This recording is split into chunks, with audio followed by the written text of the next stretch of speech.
Hello everyone, welcome और welcome back to my channel. I hope आप सभी लोग बहुत अच्छे होंगे और बहुत अच्छे से पढ़ाई कर रहे होंगे।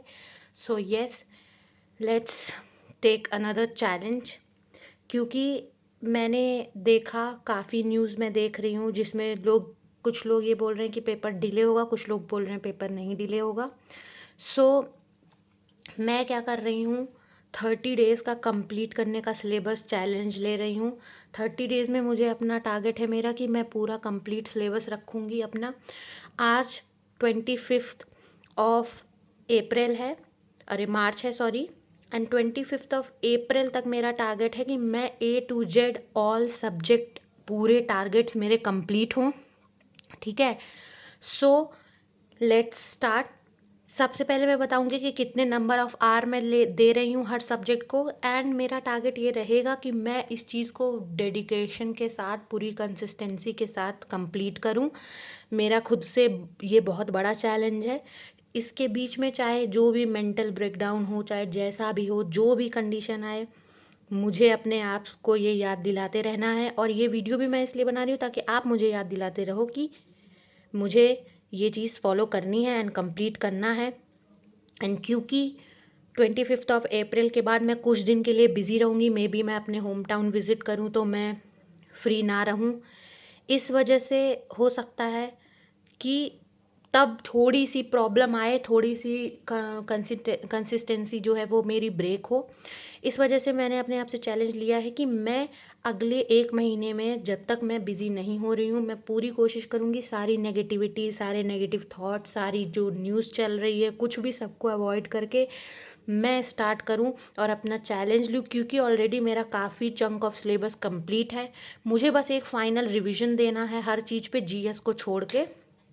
तो मैंने एक पूरा फुल फ्लेश 30 डेज का सिलेबस बनाया है। ये चीज़ इसको ध्यान में रखते हुए भी बनाया गया है कि इन केस 31 मार्च को जो है पेपर का शेड्यूल आ भी जाता है या फॉर्म आ भी जाते हैं, तो जो 15 से लोग बोल रहे हैं कि पेपर हो सकता है, तो मे बी अगर ऐसा हो तो मेरा 25 ऑफ अप्रैल को मेरा सारा सिलेबस सब कुछ अच्छे से प्रैक्टिस के साथ ख़त्म रहे, ताकि उसके बाद अगर 15 दिन बाद भी एग्ज़ाम होता है तो मैं 15 मई के पेपर के लिए रेडी रहूँ उस हिसाब से। सो आप देख ही सकते हो टाइम कितना कम बचा है। सो पढ़ते रहो। और ये चीज़ बनाने का, देखो, बिगिनर्स के लिए ऑफ कोर्स मैं बोलूँगी इतना सुटेबल नहीं है, बट जो मैंने टारगेट लिया है वो आप बिगिनर भी होके भी कंप्लीट कर सकते हो। क्योंकि इतना करने के बाद आपको रिवीजन की ही ज़रूरत पड़ेगी। हो सकता है मैंने अपने आप को 8 घंटे दिए हैं, हो सकता है आपको वो चीज़ कंप्लीट करने में 13-14 घंटा लगे एज अ बिगिनर। बट ये है कि अगर आप इस चीज़ को फॉलो करोगे तो आप जो चीज़ आप 3 महीने में सिलेबस कंप्लीट करते हो वो आप 1 महीने में कर लोगे। सो पूरा आप स्क्रीनशॉट ले सकते हो। ठीक है, मैं नंबर ऑफ़ आवर्स वगैरह सब कुछ बता दूंगी, बाकी की चीज़ें आप स्क्रीनशॉट ले सकते हो। And yes, let's start with the video. So देखो, 30 डेज़ का मैंने बनाया है। एंड सबसे पहले है हमारे चारों सब्जेक्ट का कि कौन सा टॉपिक कितना देर पढ़ा जाएगा। तो देखो, मैथ को मैंने दिया है 3 hour, reasoning 1 hour, English 2 hour and GS 2 hours. ठीक है, मैथ मैंने एक 101 वाला अभिषेक ओझा सर का बैच लिया है, उसी से मैं पढ़ूंगी। अब देखो, 30 दिन में पूरा बैच पढ़ना नहीं आसान है, लेकिन मैंने ऑलरेडी बहुत सारा बैच का कंटेंट पढ़ चुकी हूँ मैं। सो मैं इसमें पूरे पूरे प्रैक्टिस पेपर पे फोकस करूँगी। जितने भी प्रैक्टिस पेपर उन्होंने दिए हैं, चैप्टर के जितने भी क्वेश्चंस दिए हैं, कोशिश करूँगी सारे को सॉल्व करने के लिए। एंड देन रीजनिंग के लिए मैथ्स मेनिया सर की जो प्लेलिस्ट है उससे उसको गो थ्रू करूँगी। 1 घंटे दिए हैं। एंड 1 घंटे में मोस्टली मेरा ये रहेगा कि 30 मिनट्स में मैं जो है सेक्शनल मॉक और एनालिसिस करूँ। एंड जिस टॉपिक में मुझे दिक्कत होगी वो मैं कहीं ना कहीं से पढ़ लूँगी। बेसिकली मेरा फोकस होगा मैथ्स मेनिया से, क्योंकि बहुत ज़्यादा इधर उधर नहीं भटक सकते। इंग्लिश में 2 आवर्स दूंगी। 2 आवर्स में मैं जो है सेक्शनल मॉक एक रहेगा, उसका एनालिसिस रहेगा। 120 रूल्स निमिषा बंसल मैम की मैं ख़त्म करूँगी। 4 रूल पर डे ख़त्म करूँगी तो 30 दिन में 120 रूल्स हो जाएंगे। उसके बाद आता है नीतू मैम की वॉल्यूम 1 पूरी ख़त्म करूँगी, क्योंकि वॉल्यूम 1 में बेसिक्स ऑफ इंग्लिश है। और इस बार का पेपर देखते हुए 2025 का जो मैं सेक्शनल दे रही हूँ उसके हिसाब से मुझे लगता है बिना बेसिक्स ऑफ इंग्लिश आए आप इंग्लिश में 45 तक स्कोर नहीं कर सकते।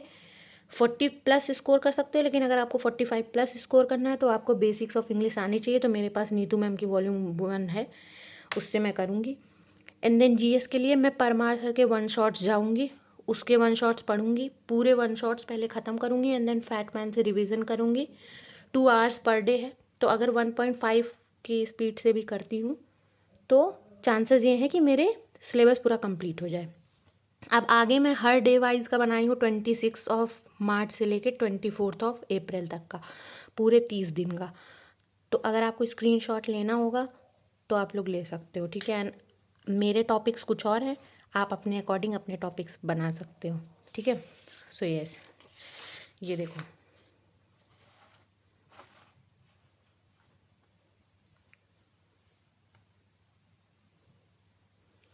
ये है 25 मार्च से लेके 15 अप्रैल तक। इसका स्क्रीनशॉट ले लो। आप अपने टॉपिक्स इस अकॉर्डिंग बना सकते हो, मैंने अपने अकॉर्डिंग बनाए हैं, टॉपिक्स लिखे हैं। ये जो टॉपिक्स हैं ये नीतू मैम की वॉल्यूम 1 से लिखे गए हैं।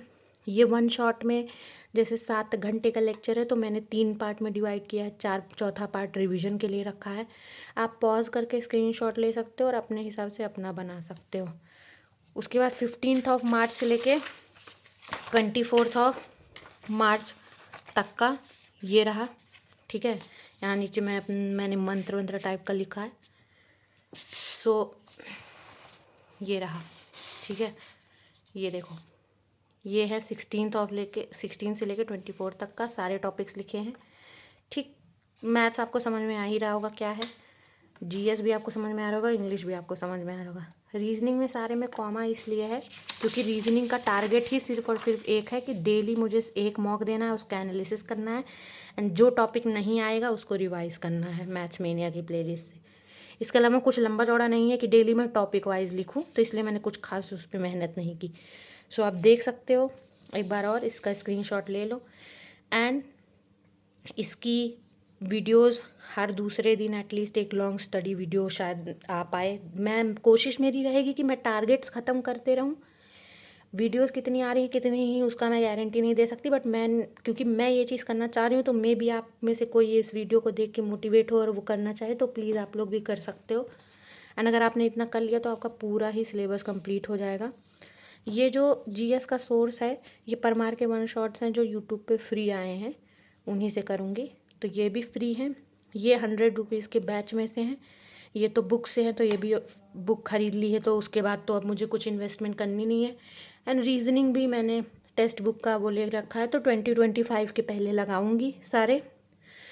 एंड अगर आपको कुछ हेल्प चाहिए, कोई भी सोर्स पता करना है, कुछ भी करना है, तो आप इस वीडियो के नीचे कमेंट कर सकते हो। तब तक के लिए इतना ही, मिलते हैं किसी और वीडियो में।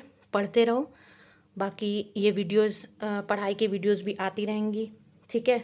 डेली नहीं तो एटलीस्ट हफ्ते में 2-3 वीडियो मैं कोशिश करूँगी लाने की, ठीक। तो आप भी पढ़ते रहो, कभी भी पेपर हो सकता है, इस चीज़ को मान के चलो कि 15 मई से पेपर है।